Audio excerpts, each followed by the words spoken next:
préparer vos chaussures de randonnée, nous vous invitons en voyage le long des sentiers français de Saint-Jacques-de-Compostelle. Mais que peuvent faire des chercheurs sur ces chemins ? Nous allons vous conter l'expérience d'un petit collectif de recherche de l'Université Toulouse-Jean Jaurès, rattaché à un laboratoire de sciences humaines et sociales du CNRS, le LIST.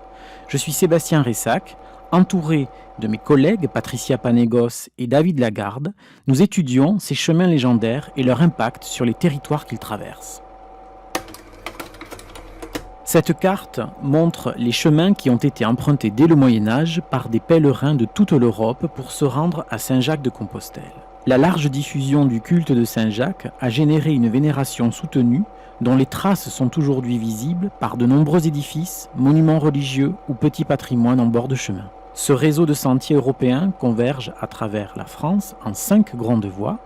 Elles se rejoignent à Saint-Jean-Pied-de-Port, pour passer ensuite en Espagne sur le fameux Camino Frances. Aujourd'hui, 300 000 arrivées sont comptabilisées en moyenne chaque année à Compostelle. Voici un chemin typique emprunté par les marcheurs. Qu'il vente, qu'il neige ou qu'il pleuve, le plateau de l'Aubrac, réputé pour sa rudesse climatique de l'automne au printemps, constitue un passage prisé sur la voie du Puy pour ses paysages emblématiques régulièrement évoqués par les pèlerins cheminants durant nos entretiens. Beaucoup de croix de pierre jalonnant ce chemin constituaient des repères pour la circulation à l'époque médiévale. Un clin d'œil, à la faveur de nos rencontres sur le chemin de Saint-Jacques, il ne s'agit pas d'un randonneur avec son sac à dos, mais ce petit escargot nous a interpellés.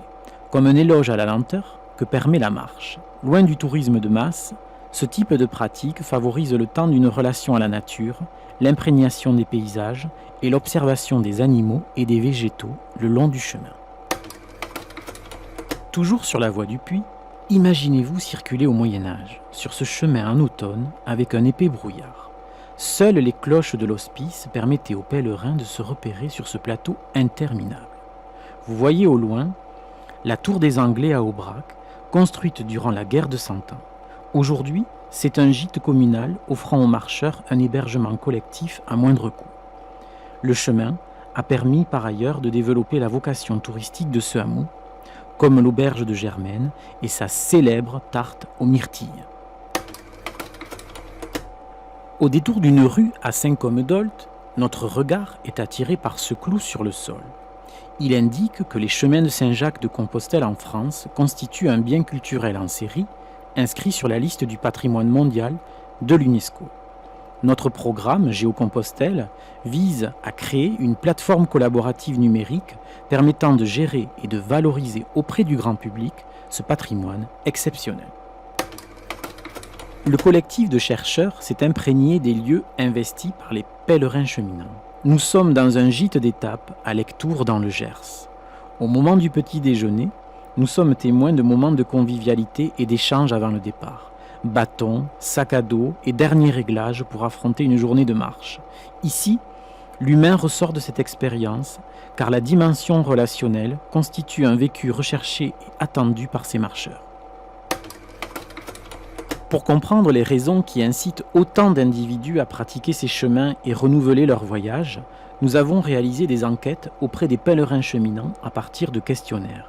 Muni de sa crédentiale, véritable passeport du pèlerin moderne qui est tamponné à chaque étape de son cheminement, le répondant nous livre des informations précieuses pour reconstituer son itinéraire et comprendre ses attentes, ses pratiques et ses représentations. Le terrain nous permet de rencontrer différents acteurs, qu'ils organisent ces circulations ou qu'ils les vivent. Aujourd'hui, peu de personnes se rendent d'une traite jusqu'en Galice.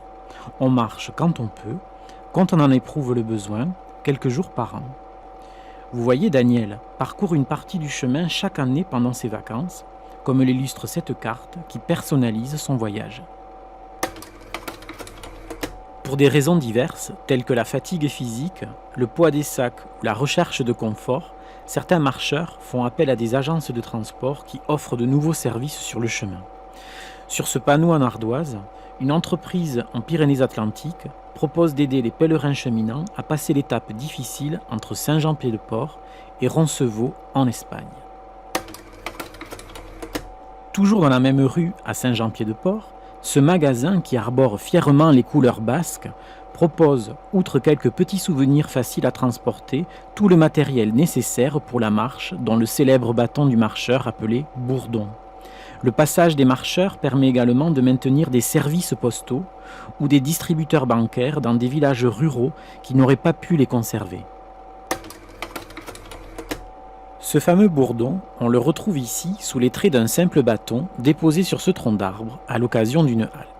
Cette dernière prise de vue, livrée par un marcheur, démontre à quel point le voyage vers Compostelle nous invite dans des lieux improbables, face à un paysage splendide, tout en accédant à un sentiment de liberté.